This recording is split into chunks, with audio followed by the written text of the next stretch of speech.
So for this third session, we have three very distinguished speakers, top of their field of research and architectural practice. And I'm really impressed with what I've heard today. It will take me time to digest. But certainly there is a thread there, common thread there of looking at daylight beyond a static field and sort of going into more into optimizations, breaking into the urban realm, and also looking at a different aspect of human-centric. I'd just like to, I can't resist to ask the first questions. Hearing about this level of disruptive research work, as a practitioner, I would just like to see if, Lonn, you have a comment about with the research work that's just been presented by Marilyne and Christian, as a practitioner, daylight design, architectural design, what's the first comment and sense of that? Disseminate the knowledge as far and wide as possible as soon as one can. I think this is a great event for me as a practicing architect, and I think that it's important to open up the collaborations early and distribute them in a wide way. That's good. I'd just like to open up to the floor for other comments. Okay. Yeah. Sergio Altomonte from the University of Nottingham. First of all, I want to thank VELUX for having demonstrated that it's possible to have naturally ventilated and naturally lit auditorium in London in summer, and we've done it absolutely beautifully today. The theme of the conference is daylight as a driver of change, and it's a question more related to Christoph and Marilyne's presentation. You have actually tackled a number of different issues which are not necessarily linked with the traditional history of study of daylighting. We're talking about urban modeling. We're talking about psychophysics, behavioral, perceptual, and photobiological aspects. In the simulation by Marilyne, most of the trigger for the photobiological, for the perceptual, and for the psychophysical were actually given by measures that are outside the range of our recommendation for our standards in buildings for some reason, in terms of contrast ratio, in terms of maximum illuminance that would actually be acceptable inside buildings. And also, Christoph has actually mentioned increasing densities, and now actually rating tools like, for example, a LEED are addressing the issues of performance of building. So it looks like all of those triggers are given by values which are somehow beyond what we are actually asked to design for. So can we use daylight as a driver of change to go back and think that buildings are ultimately done for humans that have a very dynamic response, and that sometimes discomfort is actually a little bit more than just the absence of comfort, because discomfort can actually bring some benefits from many other points of view? So, well, if I jump on the last part of your question, and then I'll let Christoph follow up. So yes, definitely, if daylight can be a driver for the change to bring the occupants' needs and own dynamics back on the front picture, that would be amazing. I'm not sure that what we have found out so far was necessarily contradicting current practice regarding daylighting.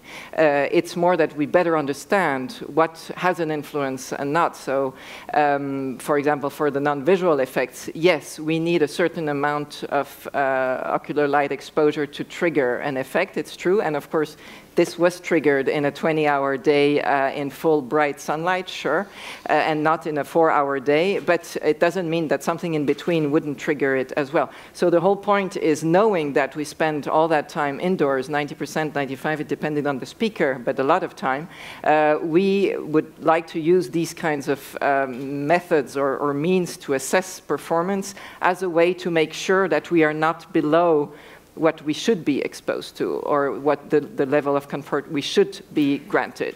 And I think this is the real value of this kind of research. Yeah, I think when it comes to the question, daylight as a driver of change at the urban realm, if you compare basically walkability, energy, and daylight, then actually energy in buildings, once you reach a certain building standard, doesn't have as much impact. So when you play the game with energy, it's not that interesting, because when you have a very efficient building, it doesn't really care so much about different urban typologies once you have a certain level of shading from neighboring buildings. Whereas with daylighting, you can do dramatically new urban forms. So it becomes the driver of change when you use it for gaming and grasshopper and all these kind of things, I feel. The only other performance aspect that competes is really walkability. When you have mixed-use neighborhoods, that's programmatic use. But even then, I try to make this connection that it also means when you walk, you're outside, so there's a daylighting component in there. So I think from the urban, it's everything. Right? Got a question here. This is Galen with Arab. I just wanted to follow up on a comment that Florence made about, what does a practitioner think about this research? And as a daylighting practitioner myself, one of the things that I get pushed to do is to prove it, right? Evidence-based design showed the evidence of our design alternatives.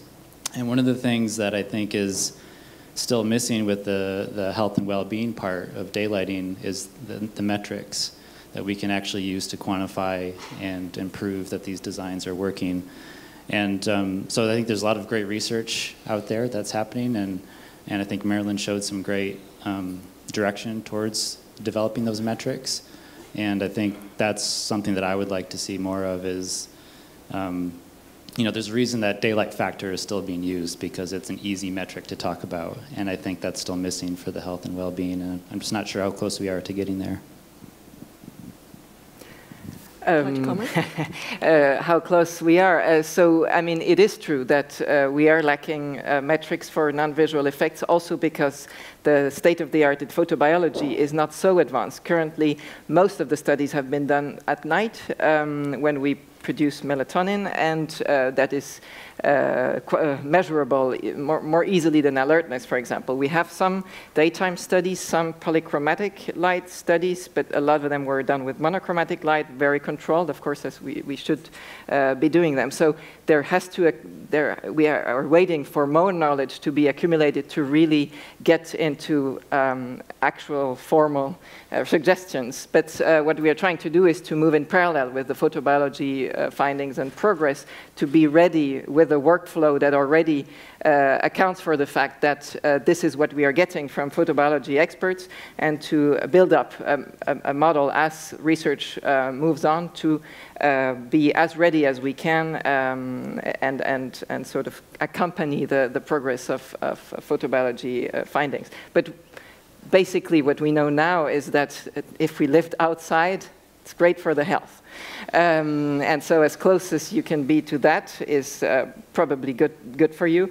But the whole point, I think, of these kind of research is indeed to know how far away you can go from being outside and still be in a healthy environment. And I think this kind of research at least points in the direction to be able to give you partial answers.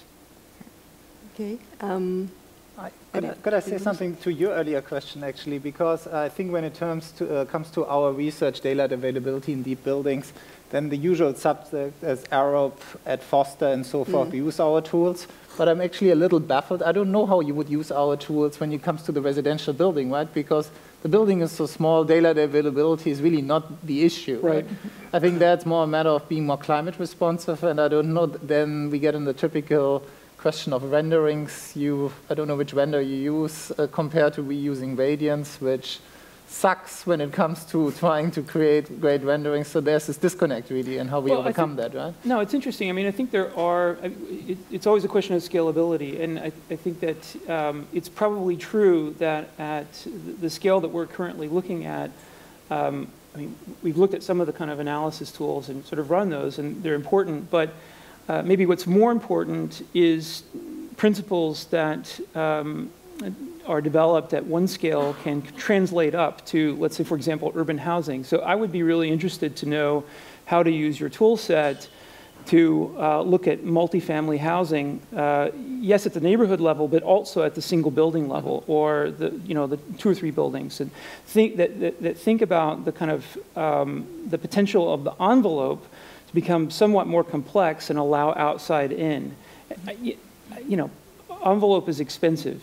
Hence, we live in a world with extruded buildings. But at the same time, manufacturing, construction processes are changing.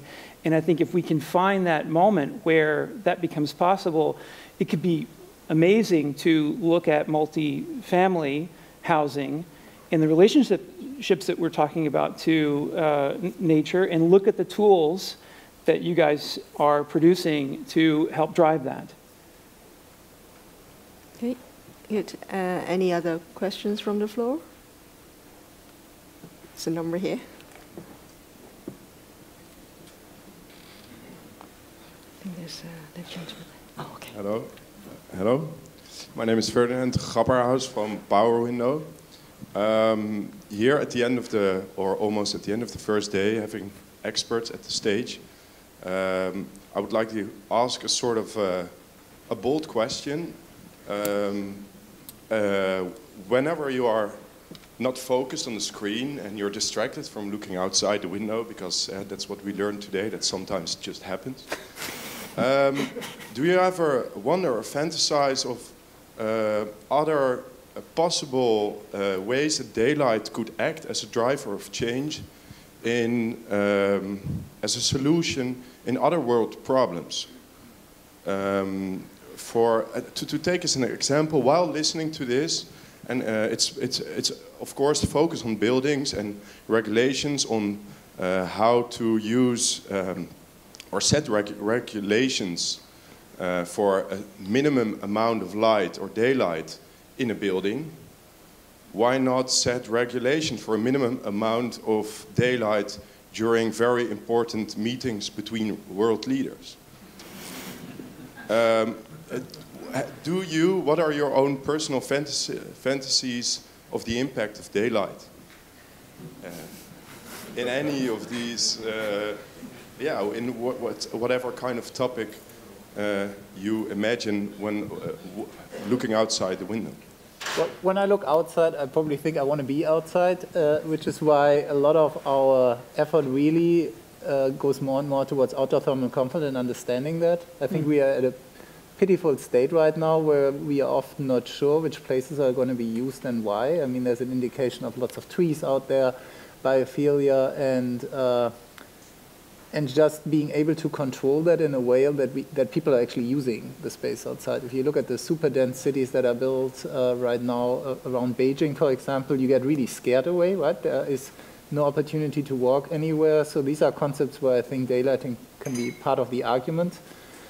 When it comes to the question where world leaders meet, maybe we can set all key meetings at a good time where there's circadian-wise alert. I don't know. Can you Stephen Lockley's model to tell Obama when to meet? That would be fun. But I think there is daylight already plays a role in driving behavior or change, so to speak. People will go in a restaurant, people will sit not randomly at any table, but probably at the tables close to the window.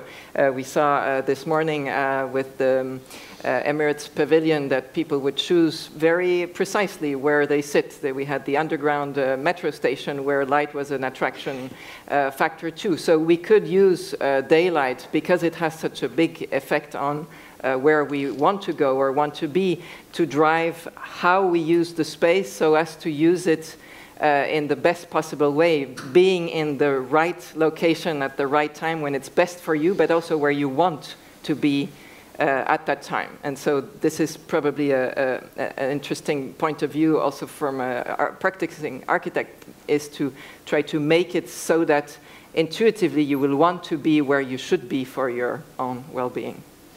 Yeah, I mean, if I had anything to kind of add to that, I mean, I think that in terms of urban environments, it's difficult to talk about that in a generic way. But if you take New York City, for example, there's been a tremendous move over time to privatize public space, and you know, even now in kind of contemporary times, to sort of see that as a means to produce public space. Is like you privatize it, you raise the money for it. And I think that's a little bit misguided on a certain level. I think if you dial back to Jane Jacobs' seminal work from the 60s that really sort of described the kind of the street as the living room, that's kind of a different model. So, but that dialogue or that talk is really, I think, kind of specific to American cities. I think it's a little bit less of an issue in European cities, although it's connected to the kind of social demographic, and neighborhoods that are less safe tend to kind of close up, and those young people growing up in those environments, they socialize inside or away from the public, and I think there's a real kind of argument for getting people out on the street. So I don't know if that really answers the question. I don't know. It's a lot of this is sort of larger than architecture. It's sort of larger than what we're doing here. It ties into, you know, kind of larger issues that are affecting society. So we play a part and can advocate, and I think we have to continue to do that and educate. Okay. Two last questions. Those who's got the mic. One gentleman here, and I think a gentleman somewhere there as well. My name is Peter Reischer. I'm a journalist from Austria. I would like to ask Mr. Reinhart something. You showed us a tool for urban planning, how to get more light to the ground floors. So it's, when I understand, it's to try to maximize results. You also said how to convince a stakeholder of a solution. So you're selling something. Do you really think that getting out more of less, even if you make the camouflage with the word efficiency, is the right way to solve the problems of our world or of our civilization? Sorry, I didn't can you? Do you think getting out more of less is the right way to solve the problems of our world? Yes, you mean very general that I'm not sure that directly relates to the proposals that we do. I mean, proposing people having smaller floor print areas, is that what you're talking about? You personally, you think the way of getting out more of less is the right way for our problems we have on the world? Well, absolutely, I think so. And just to see that reflected in an urban proposal that we did in Cambridge a few years ago that I presented here, it was really the notion of, well, okay, we have pressures on density, we want denser cities, but rather than just building more area, we looked at what would happen if you only have micro units in the city. So that was particularly an area between the Harvard and MIT campuses. So if you start having one-bedroom apartments and have this more use less more approach, then you can accommodate the same amount of people with less built area, and then you get all kinds of other benefits, such as you don't have the buildings rise into infinitely high FAR values, you don't steal light from each other, and it just becomes a more equitable society. So I think if used correctly, this type of tools can be used for your philosophical approach towards sustainability as well. Okay, I think there's a gentleman over there. Lonn's approach talked a little bit in your presentation about the connection between natural light and natural ventilation. And does that need to happen more, or is that literally opening up Pandora's box? You're asking my opinion? Well, I would love to hear what the experts think, but I think it should absolutely happen more. But look, I think at the end of the day, it's happened in the past. This is how we lived in the 19th century. It's about education and culture, and it's about a kind of also the perception of comfort, which is a condition that you know, changes from culture to culture. So the people in North America have become the tilt and turn window is a really interesting example. The South Koreans actually believe that they have to sleep with the tilt and turn window open because they will suffocate. I mean, it's a kind of a general kind of idea. And of course, the tilt and turn window comes from Middle European countries where that long tradition of thick, airtight building envelope has been practiced. And so this kind of idea that you vent at night while you're asleep is something that's ingrained in the culture, absolutely. So I think that I think it's a question of incremental shifts over time. I think we have a lot in North America to learn, but I think it's definitely something that we need to see happen, you know, across multiple cultures. Okay, so on that note, we wrap up the third session. Thank you very much. Can you just show our presentation to our speakers?